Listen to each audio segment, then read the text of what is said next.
Bonjour, c'est Ursule encore. On est le 12 juin 2018 et aujourd'hui encore je viens sonner la trompette et nous poser une question à tous. Si Jésus venait aujourd'hui, est-ce que nous serons parmi ceux-là qui seront enlevés? Et écoutez, il y a beaucoup des pensées par rapport à l'enlèvement. On va pas se, on va pas s'arrêter là, on ne va pas se distraire à cela. Mais une chose est sûre, Jésus-Christ vient, il va enlever les siens. Et lui, il sait quel est le temps. Mais la question est-ce que toi, tu seras parmi ceux-là qui seront enlevés? Parce que ça ne sera pas du tout drôle de ne pas faire partie. Ce sera des moments d'angoisse et des moments terribles. Alors, je viens vraiment nous encourager à être du bon côté. Et le bon côté, c'est le côté de ceux-là qui se préparent. C'est le côté de ceux-là qui seront retrouvés parmi les vierges sages. Alors que le Seigneur nous donne vraiment de considérer cela et de travailler à cela. Donc voilà, écoutez, là où j'habite, il n'y a pas d'électricité aujourd'hui. Alors, on est autour de 20 heures. Mon écran est un peu sombre, mais je viens quand même faire ma vidéo avant qu'il fasse trop tard. Donc voilà. Alors, aujourd'hui, je viens parler de la délivrance. Ce sont des faisceaux de lumière. Alors, vous savez, on vit tous des problèmes, mais il n'y a personne sur la terre qui n'a pas de problème. Il y a certains, c'est des problèmes de liens très mystiques. Il y a d'autres, c'est des problèmes dus à leur style de vie. D'autres encore, c'est des péchés. En tout cas, peu importe, Jésus est venu justement nous délivrer de cela. Pourquoi? Parce que le monde a été plongé dans les ténèbres depuis la chute de nos parents Adam et Ève, si bien qu'il n'y avait pas d'espoir. Et la seule manière de racheter la création, c'était que Jésus-Christ vienne mourir à la croix, et c'est ce qu'il a fait. Donc Jésus-Christ a fait ce qui devait être fait. Il a fait sa part. Et la Bible dit qu'il est monté au ciel, il s'est assis à la droite du Père, la droite de Dieu, et puis là, il intercède pour nous. Mais il faut que toi, tu fasses ta part. Il faut que je fasse ma part. Si nous ne faisons pas notre part, ben, il n'y aura rien que le Père pourra faire pour nous. Et euh, dans le fait de faire sa part, Jésus nous tend encore la main et il nous dit venez à moi, je vais vous aider à faire la part. Parce que, écoutez, quand bien même on suit le Seigneur, on doit reconnaître que c'est Jésus-Christ qui produit en nous le vouloir et le faire. C'est lui qui nous donne vraiment de pouvoir faire euh, tout ce que nous faisons. C'est-à-dire que de venir dans sa présence, de venir l'aimer, c'est Jésus-Christ qui fait tout ça à travers nous. Parce que sinon, nous sommes des êtres de chair et vraiment, on ne peut pas le faire. Alors, donc c'est un peu ça. Alors, on a besoin donc de délivrance pour pouvoir arriver au niveau de sanctification que Jésus-Christ requiert. Alors, la sanctification, c'est la marche de tout enfant de Dieu. C'est la marche de tout enfant qui veut voir son Père. Parce que la Bible dit rechercher la paix et la sanctification sans laquelle nul ne verra Dieu. Alors, on est appelé, toi et moi, à toujours rechercher cette présence-là du Père jusqu'à ce que Jésus-Christ vienne vraiment nous chercher afin qu'on soit dans sa présence. Et pour cela, on passe de délivrance en délivrance. Ou bien, si vous voulez, la Bible dit, on est transporté de gloire en gloire. La gloire, c'est quoi? C'est-à-dire que tu quittes un état où tu es, où tu étais dans les ténèbres, et tu vas dans un autre état, beaucoup moindre que celui-là, et tu avances ainsi chaque jour de plus en plus jusqu'à ce que tu t'approches du Père. C'est un peu ça. Donc, on a tous besoin d'une délivrance. Il y a, oui, chez certaines personnes, la délivrance sera plus accentuée, mais chez d'autres encore, ce sera peut-être moindre, mais toujours est-il qu'on a besoin de délivrance. Alors, il y a des personnes qui connaissent tellement de problèmes, de barrières sur leur chemin, que souvent, ils vont chercher d'autres personnes pour les aider. Et il n'y a pas de problème à cela. Seulement, il faut que tu saches que la seule personne qui peut vraiment t'aider, c'est Jésus-Christ. Jésus-Christ, lui, il peut t'aider. L'autre personne que tu vas voir, si Jésus-Christ l'a mandaté, il peut faire quelque chose. Il peut prier avec toi et il peut te soutenir, un peu comme Simon a aidé Jésus-Christ à porter la croix jusqu'à une certaine distance. Mais il ne peut pas faire la chose complètement parce que la seule personne qui peut faire la chose complètement, c'est Jésus-Christ. Et il faut que toi, tu portes ta croix, que tu portes ce que tu es appelé à vivre. Alors, malheureusement, il y a des pensées erronées qui veulent que, alors si tu vis des difficultés, il faut que tu ailles trouver un pasteur quelconque et le pasteur va prier pour toi et puis tu seras délivré. Peut-être que c'est des choses qui arrivent si, oui, Dieu le veut comme ça, mais très très souvent, dans la plupart des temps, ce n'est pas comme ça que la délivrance se passe. Oui, il y a des situations où oui, le pasteur prie et puis tu es libéré de ton fardeau. Mais souvent aussi, le pasteur va prier, une partie de ton fardeau sera enlevée et puis l'autre partie va toujours rester parce que le Seigneur veut par exemple que tu viennes et puis il t'indique ce qu'il y a à faire. Et parfois aussi, tu peux tomber sur des faux pasteurs, comme plusieurs d'entre nous qui sont déjà tombés sur des faux pasteurs, des pasteurs charlatans, qui, au lieu de t'aider, vraiment, ils te mettent d'autres liens, d'autres péchés, d'autres fardeaux, si bien que, au fait, finalement, tu ne peux plus rien faire. Et je viens donc aujourd'hui nous encourager tous à aller dans la lumière. Parce que la lumière, c'est ce qui brise nos ténèbres. La lumière, c'est Jésus-Christ lui-même. La lumière, comme on l'a vu, c'est la vérité. Alors, Jésus a dit, vous connaîtrez la vérité et la vérité vous rendra libre. Il a aussi dit, la lumière est venue dans le monde, mais les hommes ont préféré les ténèbres. Parce qu'ils n'aimaient pas les actes de vérité. Alors, la lumière, c'est ce qui va te délivrer. Alors, si tu as un problème, il faut que tu fasses tout pour que des faisceaux de lumière viennent éclairer tes ténèbres. Il faut que tu fasses tout pour que les faisceaux de lumière viennent visiter le problème que tu as. Et cela, ça part d'une seule petite chose. Seigneur, est-ce que tu peux me dire ce qui se passe? Ou bien, Seigneur, veux-tu m'expliquer qu'est-ce qui se passe? C'est la question simple. Alors, à cette question-là, Jésus-Christ vient toujours répondre. Souvent, il va te répondre tout de suite. Souvent aussi, il va te répondre après plusieurs journées ou bien plusieurs semaines à poser cette question-là. Mais il te répond et c'est le début de quelque chose de très grand. Très souvent, ce qui se passe, c'est qu'on ne pose pas la question, ou bien on pose la question et puis tout de suite on court chercher de l'aide. Et connaître la vérité requiert que tu viennes t'asseoir, que tu chasses de toi la paresse, que tu chasses de toi les préjugés, que tu chasses de toi tout ce qui te garde captif et que tu viennes t'asseoir dans le but de te faire enseigner.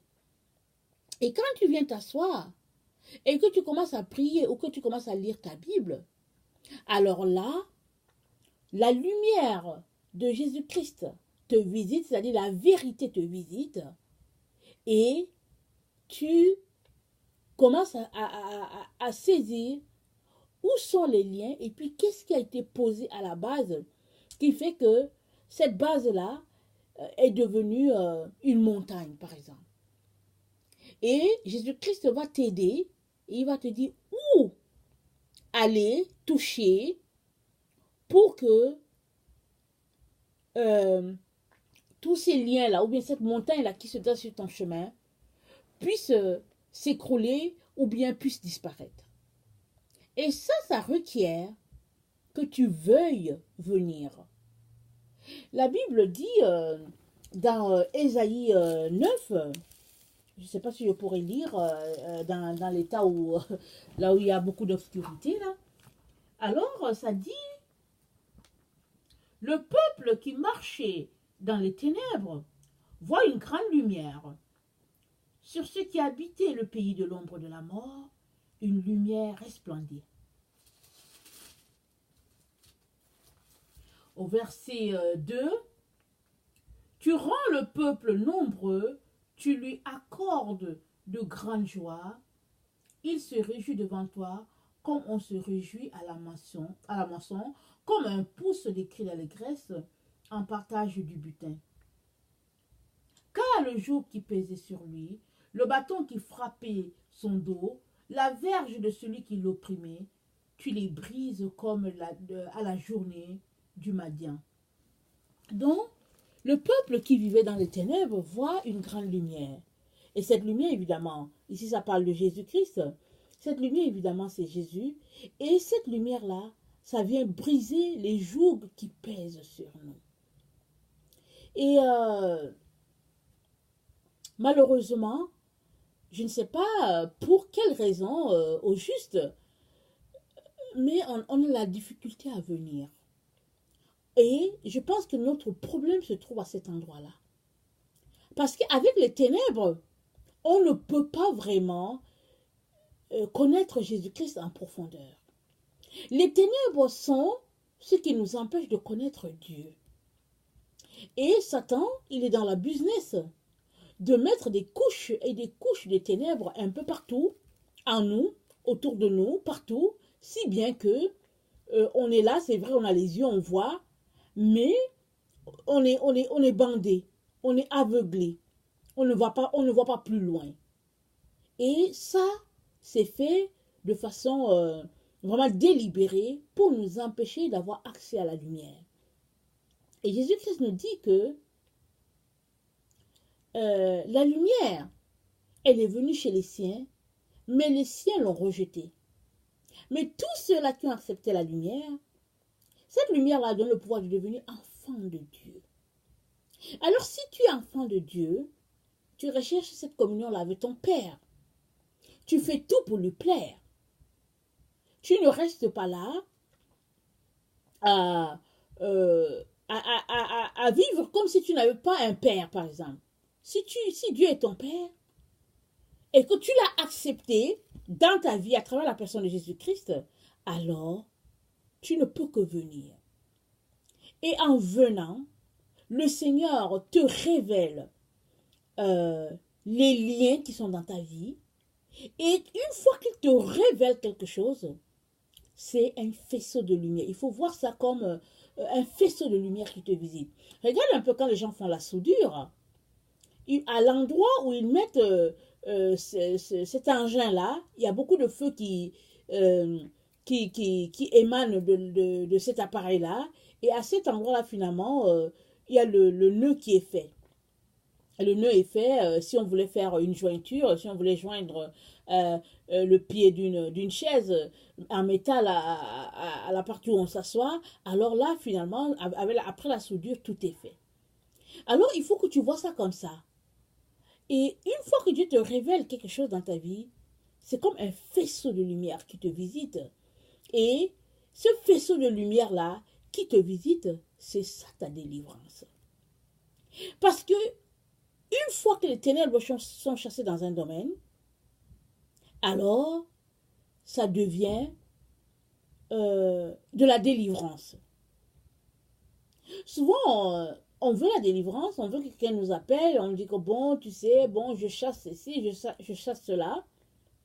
Alors si Dieu a donné à la personne qui prie pour toi de voir, elle va voir.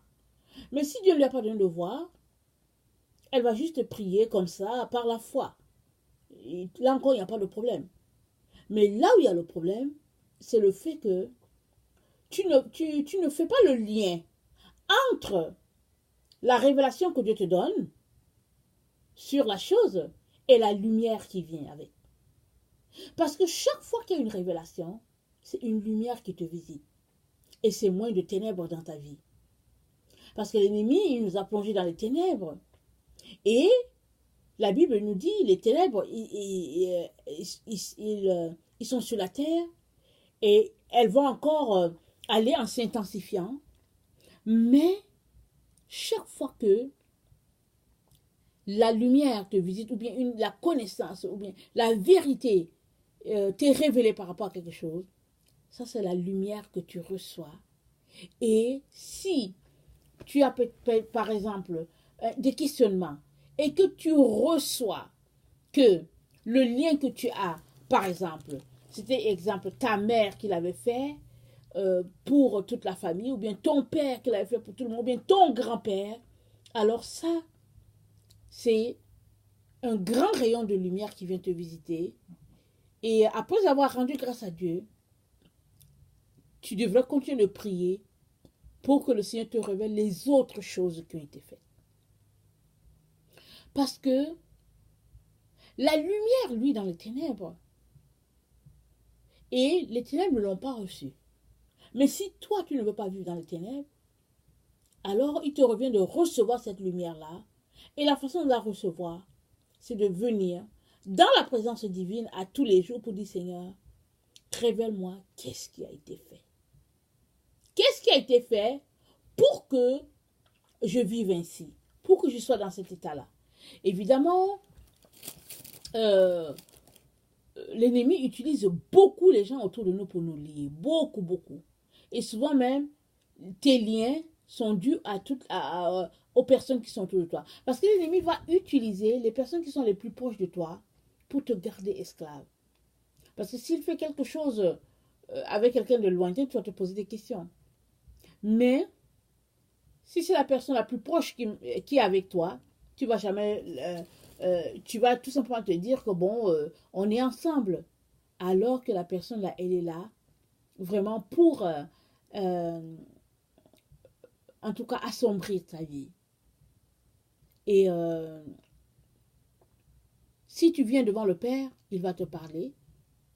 Et de là sortira quelque chose de grandiose. Mais si tu ne viens pas devant le Père, évidemment, bon, souvent tu ne verras pas. Je prends l'exemple de Jésus avec Judas et avec Pierre. Judas a été un traître et dès le départ, Jésus l'a mentionné tout de suite.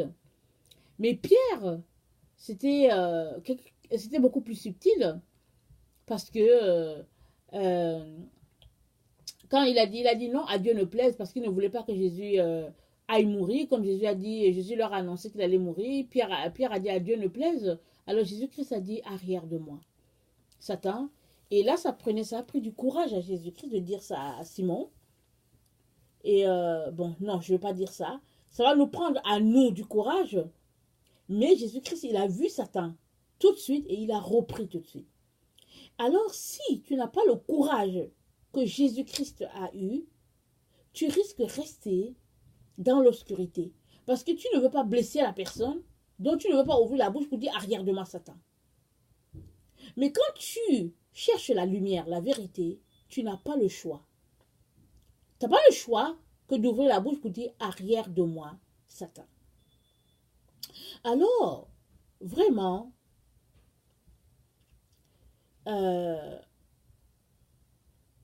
si tu veux avoir cette lumière-là dans ta vie en quantité, alors il est important que tu puisses t'arrêter et dans chaque domaine de ta vie, envoyer des faisceaux de lumière pour que tu puisses être éclairé. Et ça demande un temps de consécration, un temps de prière, un temps vraiment où tu enquiquines le Père pour en savoir plus. Et Jésus est venu pour que nous puissions vivre en nouveauté de vie, mais que nous puissions vivre libérés de tous nos liens. Alors je viens vraiment nous encourager à prier pour que Dieu puisse nous montrer les différents liens qui sont dans notre vie, afin qu'on puisse profiter au maximum de la délivrance de notre Seigneur.